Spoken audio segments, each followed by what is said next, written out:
Hey, I'm back and we're gonna come over here now by our crock pot, and I got this big 28-ounce can of Contadina crushed tomatoes, and I'm gonna put that in the pot. Okay. And then I'm gonna take that can and I'm gonna fill it up like halfway with water. Now, normally I use beef broth, but I'm out of beef broth. So I'm just going to use water, and that's okay, because the thing of it is, we have beef in here, and it's going to create its own juices and broth and what have you. So we don't have to worry about putting in extra broth if we don't have it. Okay. And then I'm going to take my crusty little baby spoon. This is my baby spoon. And I'm going to put all of this tomato paste in the crock pot as well. And that's going to give us that depth of flavor. It's going to add to that process of creating depth of flavor. Okay. And we got all of it in there.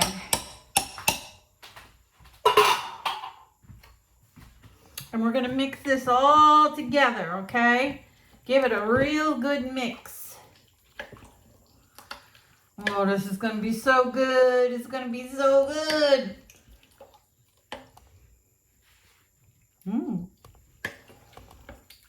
Now,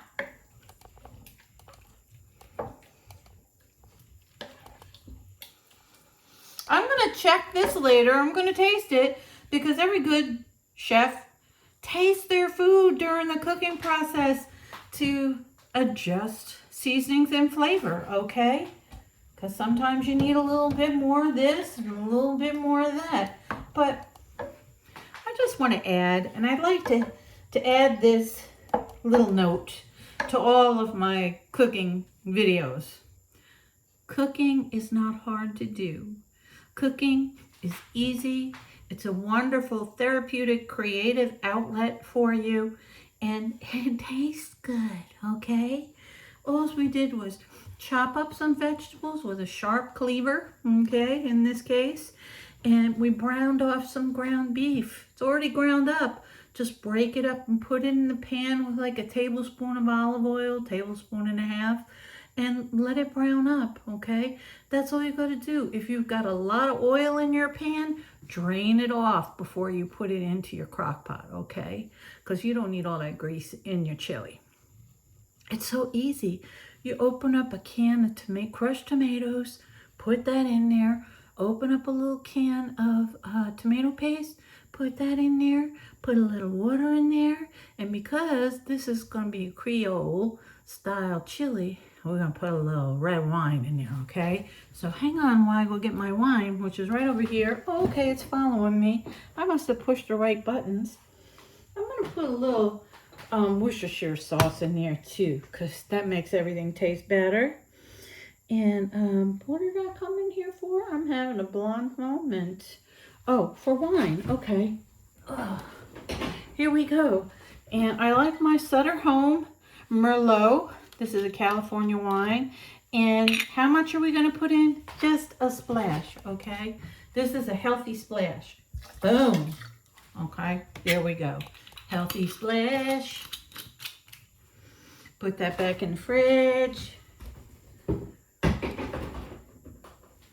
Okay, and let's put a tablespoon or so of Worcestershire sauce. Now, like I said, and I always say when I'm talking to you, that I eyeball things because I've been cooking for a long time, and I can pretty much tell what a tablespoon and a teaspoon is just by pouring it in there. I know, okay? And you'll get to be that good at it too if you continue to cook and keep cooking. Your cooking skills will get better and better, and you won't have to measure as much. So I'm going to put in a tablespoon spoon and a half of Worcestershire sauce. More depth of flavor. Okay, now the issue of heat.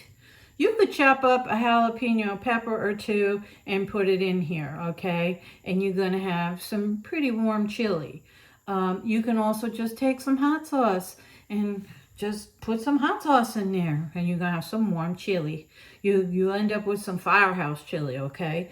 But for me, and because my husband is not a big fan of the heat and a lot of fire in his food, I'm just gonna put a little bit of red pepper flake in this, not too much. So let me go get that.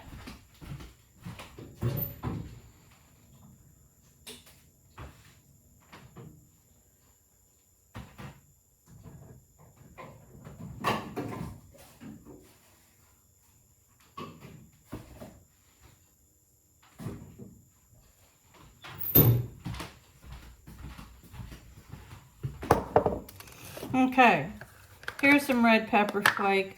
How much am I going to put in? Not too much. Oh, a half a teaspoon? That's a lot for my husband, not for me. That's nothing for me. Because I'm a hot and spicy mama. Okay.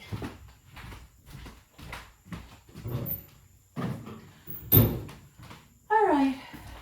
So we've got everything in here that I want to put in here. This is a no bean zone, okay? Ain't no beans in this chili. I'm going to put a little parsley flake in here. How much? Oh, I'm just going to eyeball it. And I don't know what I dipped my towel in. I think I dipped my towel in a crock pot because I got some chili on me. But anyway, I'm put several shakes of some fresh parsley. Well, it's not fresh parsley, it's dried parsley in here. I have some fresh parsley for it later when it's done. And when I say later, you're probably asking yourselves, how much later? I'm gonna let this cook on high for a couple of hours, okay? Or you can cook it on high for an hour on your crock pot, okay? And then you can put it on low and continue to cook it for several more hours, which is probably what I'm going to do. I'm going to put it on high for an hour and then I'm going to switch it to low and let it cook on low for maybe 2 more hours. And that's when we really develop some great texture, consistency, and flavor in our Black Cat Creole style chili. So I'll be back in a little while and we'll check up on the chili, see how it's cooking up, okay? Love you. Bye.